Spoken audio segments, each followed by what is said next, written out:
What's up guys, Luke Deutschlander here with another video. If you guys like my videos, make sure you guys like, share, and subscribe. In today's video, we're going to be talking about how to handle competition or your competitors, whether it's online, locally. You can apply this in any business that you're running. So first off, I got 4 key reasons on how I beat my competition. Number 1 is know your customers. So obviously when you're trying to compete with competitors or competition, you do need to know your customers. Best thing to do is basically start researching. Start researching the niche or industry that you're going to be jumping into as far as business. If you're already in a business, well, it's time to look at some data graphs, maybe perhaps look at some statistics, and really start to try to dive in and look at your customer base. Me personally, in the businesses that I run, my best audiences or targeted ads, etc., are most viewed by people who are 18 to age 35.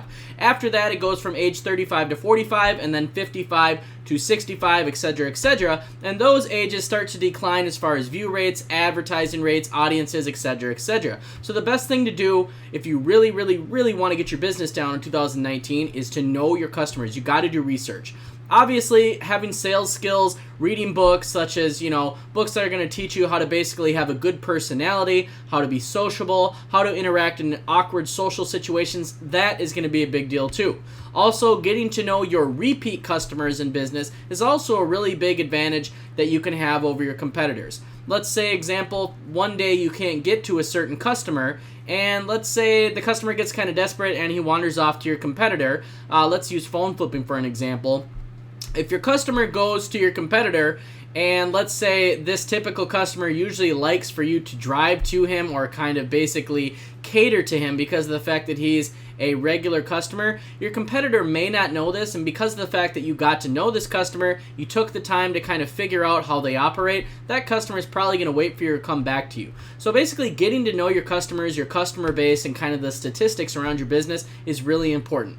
The second reason on this list, or the second number on this list, is understand the competition, replicate, and innovate. And what I mean by this is, if you're in a heavily populated area, and let's talk phone flipping, one of the best things you can do if your ads, for example, on Craigslist are getting flagged is to actually go on Craigslist and copy your competitors' ads word for word. Now, I know this sounds kind of cheesy, and it might sound kind of odd or off. People like to talk about originality, but actually some of the best business ideas are literally copied, and then they're innovated, and then replicated, and they're turned into bigger or better businesses because of the fact that somebody had a good idea, but somebody made it better.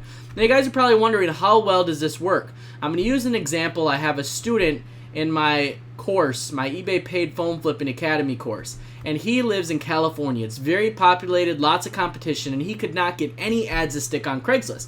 So he said there's quite a bit of competitors around in the area. So this was in my live weekly webinar chat that I do for my paid students and groups.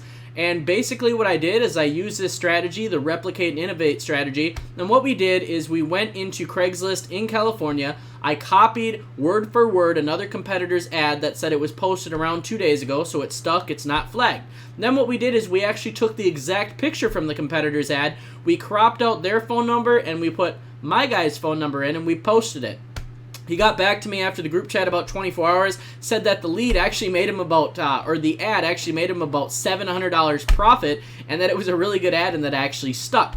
Now, some of the reasons being why this can happen is it's possible your competitors are flagging your ads. That is a possibility. Believe it or not, there are people out there that are petty enough to actually flag your ads. I know it sounds ridiculous, but it does happen. Another reason being is that your competitor is actually paying somebody, such as a third party off of Fiverr, etc., or somebody very cheap overseas, or maybe they have a hired VA that's actually flagging all the competitors' ads. Now, the reason why this replicate and duplicate and innovate strategy works so well is when people are out there flagging ads, if they see their own picture in a thumbnail, they're not even going to click on the ad because they're going to assume that it's their own ad. Same thing with the VA. So, not to mention if it's being flagged internally by Craigslist, if you just copy what's working out there, your ads aren't going to get flagged. Now, I'm not saying this is going to work 100%, but I'm telling you, if you replicate and innovate your competition, you're going to do really well. The third thing on this list is do things that they aren't doing. So obviously, going back to reason number 2 is, understand the competition, replicate and innovate, etc. But you also need to do things that they aren't doing. Take a good look at what they're doing. Are they posting 2 ads a day? Are they posting 3 ads a day? Are they missing on days? Basically, when it comes to competition, I always say outsell them, outdo them, outwork them. So if they're posting 2 ads a day, post 10 ads a day. Do the work that they are not doing, and I promise you, almost every time, more often than not, you're going to beat your competition just by doing what they're not, putting in the missing effort that they are not. If you guys follow these 4 reasons, and we're going to go into number 4 here pretty quick on the list, if you guys follow these 4, things, you are going to be able to crush your competition out there. Now, obviously, some competition is more fierce than others, but if you do these 4 things, you're going to have a heck of a shot of beating your competition. And I know it's hard sometimes in some areas with phone flipping where there's a lot of heavy competitors, but if you use the tip number 2 that we talked about, and you replicate the competition and start posting their ads, and your ads normally get flagged, this is a big thing that I've taught my students, and it has helped a lot of people out who live in high competition areas. The nice thing is, if you just replicate your competition, you guys aren't even going to have to hire a VA or anything because your ads are no longer going to get flagged. So that's kind of nice. Speaking of VAs, it is kind of, something that you might want to look into just to get ads posted automatically. Going back to reason number 3 or tip number 3, the things that they aren't doing, look into other things, such as, are they doing paid advertising? Are they doing physical marketing? Do they have banners on their cars? Do they have lettering, logoing? How big is your competition? Try and capitalize on things that they aren't taking advantage of. A website, a Google location. Make sure that's all set up and linked with your website if you got one. Are they posting multiple ads on, paid sites and free sites? Just basically try and cover every avenue that your competitor is, and then also try and cover avenues that they're not. Now, the 4th tip on this list is look after your existing customers. So repeat customers sometimes can be the rise or the downfall of a business. If you don't take care of your repeat customers, they're going to go somewhere else. You have to take care of your repeat customers. Me personally, if I have a customer that brings me a lot of items in a month, sometimes I'll surprise them with a random gift card, whether it's a gas gift card or, a gift card to go to Olive Garden, something that basically tells them like, hey, you know what? I appreciate your business. You're special to me. Please keep, doing business with me. Don't go elsewhere because I'm going to take care of you. You don't want your existing customers to, basically feel like they need to go somewhere else. You want them to want to do business with you. Now, of course, sometimes we meet people in this industry, especially in phone flipping or just in the business industry, that they might be forced to do business with you. Maybe you're their only option, or maybe you're the cheapest or the highest paying, whatever. But if you take care of these customers and actually make them want to do business with you and you bring value to them, you will get repeat customers, and not to mention those repeat customers will basically work as your own personal army.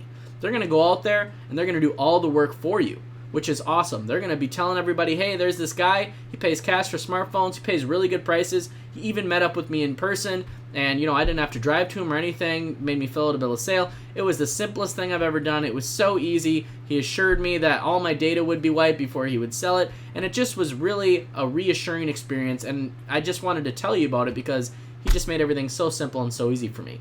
If you guys can get your customers talking up stories about you like that, really make them feel good, pay them fair prices. If they bring you lots of stuff, reward them with a gift card, just random things. Or let's say maybe they drive 45 minutes to you, give them a $10 gas gift card. Help them out, and I promise you, if you guys basically instill value, that they're not just an object or somebody that brings you items. Like a lot of pawn shops do this. I feel like a lot of people that sell to pawn shops, they get treated very, very, very poorly because the pawn shops get so much in revenue and so much traffic. If they take a few customers off, who cares? I've gotten a lot of people who have called me actually right after they've got off the phone with a pawn shop and they felt ripped off, and also the pawn shop wasn't very nice to them. See, something that people need to understand out there is not a lot of people have logical or common sense when it comes to money or what something's actually worth. That's why most people go to car dealers to purchase a new car, and then after they drive up the lot, they lose 35% depreciation on a brand new car, and they don't understand when they go to sell it that basically their whole investment or their money is basically 35% depreciated when they go to sell it, even if it's a week later or they have a buyer's remorse. Most people don't know how to manage, don't know about money, and they don't know the worth of something. So when people call you, it might not always be that they're just trying to be a prick when they say, hey, I've got an iPhone 6, can you give me $500 for it? They might not be being a prick, they might just not know what it's worth. And that's why, you know, there's people out there like me that are mentors and coaches that have courses because, you know, I've been through all the bad trials in life, the ups, downs, etc. I know how to manage money now. I'm actually very good at it. And I teach others how to do it. I've helped people quit their jobs, etc. But for whatever reason, learning money, how to manage it, knowing the worth of stuff, it's just not something that people naturally grow up with. And so, like I said, cater to your customers, treat them with compassion, don't just look at them as objects. Obviously, there are some customers that they really are just being jerks, and as you guys get more and more into the sales industry or into the phone flipping industry or whatever business you're into, you're going to start to realize, you know, a good customer from a customer that's really just intentionally trying to be a pain.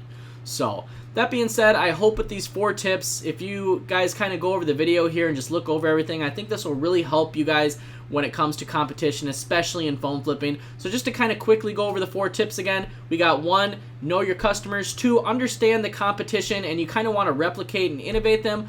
3, do the things that they aren't doing no matter what. 4, look after your existing customers. If you do these 4 tips, I promise you, over the years that I've been in business, you know, that I've had side hustles and just social interactions, etc., I promise you, you will stomp your competition. You will absolutely blow them out of the water if you just do some of the things that they aren't doing. For me personally, this is, you know, basically a big key 4 things that I do, and it definitely shows in all of the aspects of my life. You know, I've got multiple things that I got going on, and it really works. So it's kind of that simple. Obviously, there's a little more to it. There's, you know, a few other things probably that I could mention, but these are kind of the big major 4 key things. They're simple, but sometimes the simplest things become the best things, but you have to master them. So, and that obviously comes with consistency. Just try and remember these 4 key things and do them every day, and I promise you, you will see better results, especially in the phone flipping industry with competition or in any business. So, that being said, I hope all of you got some value out of this. If you guys have any comments, would love to hear your feedback. Drop me a comment down below, and make sure to like, share, and subscribe, and I will see you in the next video.